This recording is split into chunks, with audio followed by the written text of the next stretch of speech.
Welcome to Quality Coaching Academy. Train का distance भी है। जब ट्रेन एंड जब यहाँ पे पहुंचेगा तो इसका मतलब यह है कि ट्रेन ने क्या कर दिया, ट्रेन ने उस प्लेटफॉर्म को क्रॉस कर दिया। तो इस एंड को हम क्या कर लेंगे, we will be considering that as a particle और अ बॉडी समथिंग, और उसने यहाँ से शुरू होना है, ये डिस्टेंस भी कवर करेगा और ये डिस्टेंस भी कवर करेगा, राइट? ओके, तो कितना आता है 890/10। So the correct answer is option B. ठीक है, सबने क्या है, गलत किया है? ओके जी, क्वेश्चन 2 देखें जरा। इस तरह के क्वेश्चन भी ऑब्वियसली आते हैं। इसमें कह रहे हैं कि स्टेटमेंट गिवन है, severe drought is reported to have set in several parts of the country. Now the course of actions are given. Government should immediately make arrangement for providing financial assistance to those affected areas. Secondly, food, water and fodder should immediately be sent to all those areas to save the people and cattle. So, which one is follows? Is only one follow? Only two follows? Either one or two follows? And neither one nor two follows. ठीक है ना? अब देखिए, इसमें आपने देखना यह है कि कौन सा जो स्टेटमेंट है वो ज्यादा इंपॉर्टेंट है।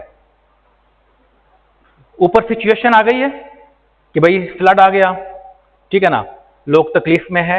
अब सबसे पहले आप क्या करेंगे, भाई उनके लिए फंड रिलीज करो। तो फंड रिलीज करोगे तो पहले वो पूरा प्रोसेस होगा, तब तक तो वो भूख से मर जाएंगे। तो जो फर्स्ट वन है वो इतना जरूरी नहीं है, वो लेटर स्टेजेस में ठीक है, लेकिन इमीडिएटली क्या होगा आपको, immediately you would be doing what, उनको भाई खाना पीना और जो उनके रिहाइश का मसला है वगैरह वगैरह वो आपने सॉल्व करना है। So correct answer is option B. ठीक है, कोई कुछ कंफ्यूजन है? ओके, एनीवन क्लियर है? इंपॉर्टेंस आपने देखना है कि कौन सी चीज ज्यादा इंपॉर्टेंट है। क्वेश्चन 3 में एक कॉज इफेक्ट का ये क्वेश्चन होता है। आपको दो स्टेटमेंट्स यूजुअली गिवन होते हैं और आपसे ये पूछेंगे कि इसमें कॉज कौन सा है और इफेक्ट कौन सा है।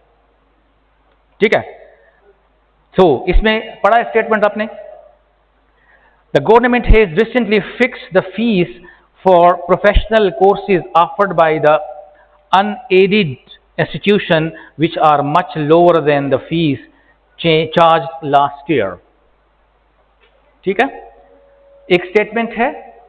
दूसरा स्टेटमेंट जो है that is the parents of the aspiring students launched a severe agitation last year protesting against the high fees charged by the unaided institutions. अब देखिए, इसमें से कौन से स्टेटमेंट कॉज है और कौन से स्टेटमेंट इफेक्ट है। Cause effect, if one thing occur and that effect the other thing, तो जो अकरेंस है वो क्या होगा, that will be the cause, और जिस पे फर्क पड़ेगा वो इफेक्ट होगा। अब यहां पे कॉज क्या है, सेकंड स्टेटमेंट जो है वो कॉज है और फर्स्ट स्टेटमेंट क्या होगा, इफेक्ट होगा। बिकॉज उन्होंने प्रोटेस्ट किया, प्रोटेस्ट के बाद फिर गवर्नमेंट डिसाइड किया भाई आपने ये फीस देने हैं, उनको फिक्स कर दिया। तो कौन सा ऑप्शन आ जाएगा, option B, again option B. ठीक है, it is statement 2 is the cause where statement 1 is the that's the effect. Is it right?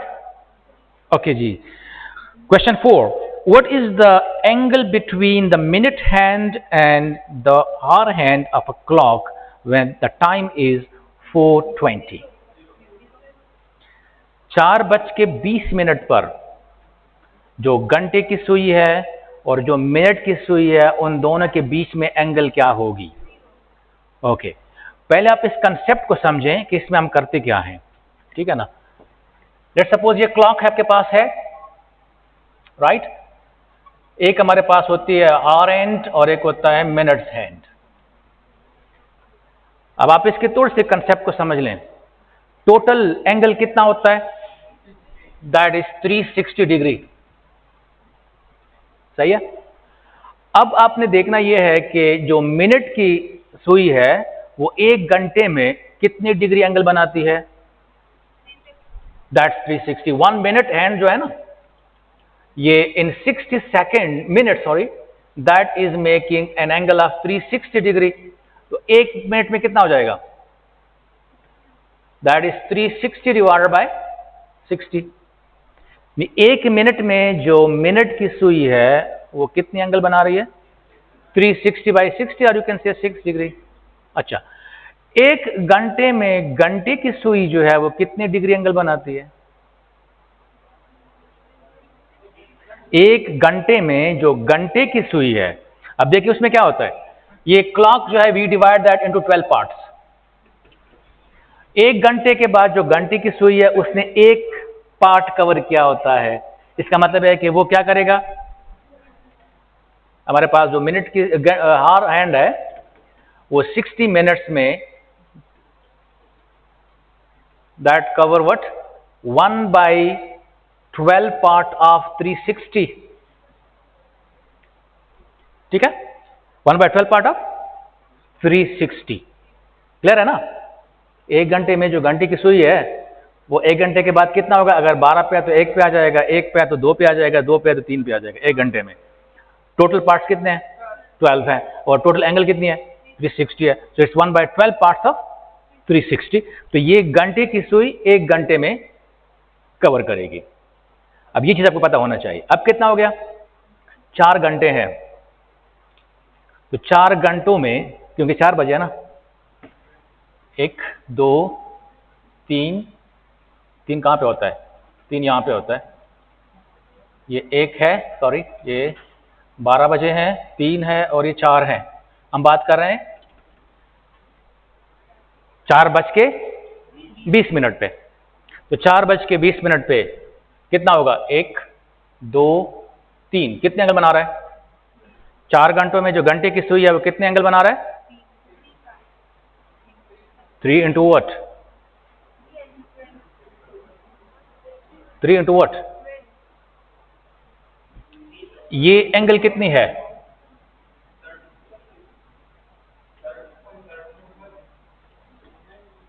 30 degree angle बना रहा है वो 1 घंटे में।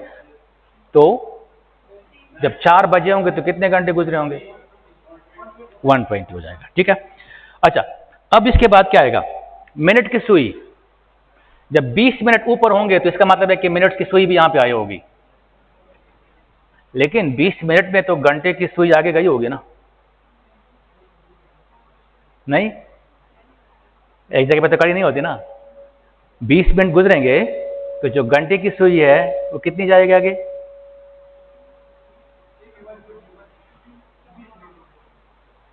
बात समझ आ रही है आपको? तो ख्याल यही है ना कि 4, हम कहते हैं 20 ऊपर 4 हैं, तो 20 का मतलब 4 के ऊपर वो भी आया होगा और वो भी आया होगा। लेकिन जैसे आपकी मिनट की सुई 4 पे आएगी तो घंटे की सुई क्या होगी? वो आगे निकल चुकी होगी, थोड़ी सी होगी लेकिन निकली होगी। तो वो कितना होगा? ठीक है, तो यही आपने यहां से कंप्यूट करना है। तो पहले हमारे पास 4 घंटे हैं, तो 4 घंटे में कितना होगा जी? घंटे की जो सुई है 4 घंटे में कितना बनाएगा?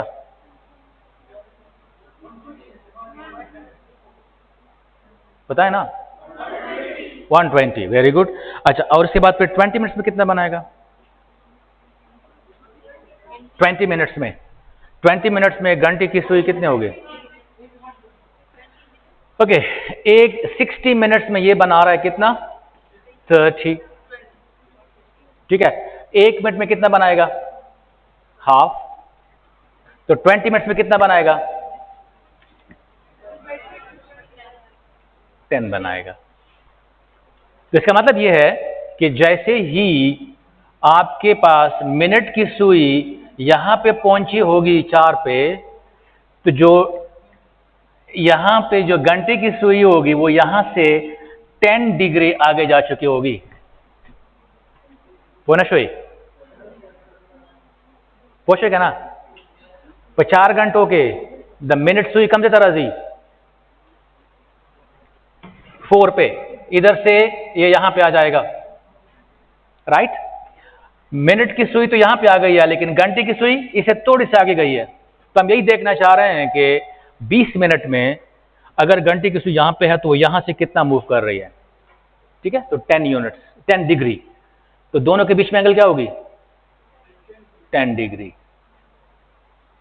तो ये इस तरह भी कर सकते हैं, तो सिंपल कंसेप्ट है। अगर आप ज़्यादा मैथ्स को यूज़ नहीं करना चाह रहे हैं, अगर आप मैथ्स को यूज़ करना चाह रहे हैं कंप्लीटली, तो आपने यही बताना है कि 4 घंटे में बना रहे हैं 120 डिग्री, 20 मिनट से बना रहा है कितना, ये घंटा है और ये मिनट्स हैं, 20 मिनट में मैंने बता दिया कितना बना रहा है 10, टोटल कितना हो जाएगा 130। वेयर एज जो मिनट की सुई है वो कितनी बना रहा है, यहां से यहां, यहां से यहां, यहां से यहां, वो 120 बना रहा है। तो 130 माइनस 120 दैट इज 10 डिग्री। जी हाँ बता दिया मैंने ना, ये आपको पता होना चाहिए कि घंटे की सुई 1 घंटे में कितने एंगल बना रही है, दैट इज 30। 1 मिनट में कितने बना रही है, half degree, half degree angle बनाती है। मिनट की सुई जो है वो 1 घंटे में 360 बना रही है, तो 1 मिनट में कितने बनाएगी। अब आपको इतना पता होना चाहिए कि भाई अगर 4:20 हैं तो दोनों में कितना फर्क होगा, ये भी 4 पे आया हुआ है और घंटे की सुई भी 4 के करीब होती है, लेकिन थोड़ा सा आगे निकली होगी। तो शॉर्ट ट्रिक उसका यही होता है कि आपने काउंट करना है कि 20 मिनट में वो कहां पे पहुंची है और वो कहां पे पहुंची है, आपने काउंट ये करना है। बाकी फिर आप 4 घंटे वाला छोड़ देंगे। अगर इस तरह करना चाहे तो फिर आपने पूरा करना है। यू मे आस्क, कोई क्वेश्चन है तो पूछें। ये क्लियर है? इस तरह सवाल काफी ज्यादा आते हैं इसमें, ट्रिकी सवाल जो होते हैं ना वो। अच्छा जी, question number 5, if 12 + 21 = 9, 11 + 22 that is equal to 8, 41 + 21 is equal to 15, 32 + 15 is 30, what would 23 + 54?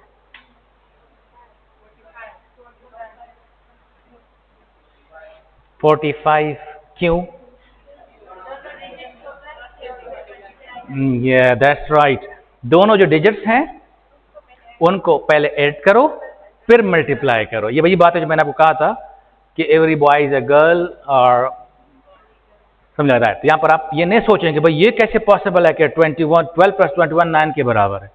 हमने तो कभी पढ़ा था कि 12 + 21 क्या होता है, 33 होता है। तो यहाँ पे 12 दो डिजिट्स हैं, 1 + 2 3, 21 2 + 1 3, 3 × 3 9, 3 × 3 9 है, प्लस नहीं है, मल्टीप्लिकेशन एडिशन भी आ सकता है, ठीक है ना। ये हो सकता है कि आपको दे देंगे 12 + 21 = 6, you may have like that, कुछ भी हो सकता है। तो आपने अपने आप को थोड़ा सा ओपन रखना है। मैंने पहले कहा था कि लॉजिक में यही मसला होता है कि आपने ये नहीं सोचना कि भाई 12 + 21 कैसे 9 हो सकता है। सिमिलरली अगर आप सेकंड देखें तो 11 + 22, अब 11 दो डिजिट्स हैं, 1 1 1 + 1 2 and 22 that is 2 + 2 4, so 2 × 4 8। तो आखिर में जो आएगा वो 23 5 आएगा एंड 54 9 आएगा, 9 5 45। हाँ ये पता होना चाहिए, ऐसा ना हो कि आपको 5 9 भी ना आता हो तो फिर तो मसला होगा। तो 45 is the correct answer. Question number 6, the following one is a group or a class. Find out which one of the given alternatives will be another member of the group or that class. So pathology, cardiology, radiology and then ophthalmology. तो अगला term आप कौन सा लेंगे इनमें से, biology, hermatology and zoology and geology? Biology, that's hematology। देखें ये जो तीन है ना, बायोलॉजी, जोलॉजी और जियोलॉजी, ये सब्जेक्ट्स के नेम्स हैं। वेयर एज ऊपर जो आपको दिया हुआ है वो सारे बीमारियों के हैं ना, डिपार्टमेंट्स हैं हॉस्पिटल्स में, तो वहां से भी आपने वही चीज पिक करना है जो कि ऊपर हो। तो इसमें जो हेमेटोलॉजी है, कौन सा डिपार्टमेंट होता है? ब्लड क्या करते हैं, बनाते हैं या खिलाते हैं? स्टडीज ऑफ ब्लड होता है। तो हेमेटोलॉजी जो है अगेन वही उसमें आ जाता है। तो इसलिए आपने हेमाटोलॉजी लेना है। तो अब ये देखना है कि उसके ऊपर रिलेशन क्या है, वही चीज आपने ऑप्शंस में से पिक करना है। राइट? कोई सवाल?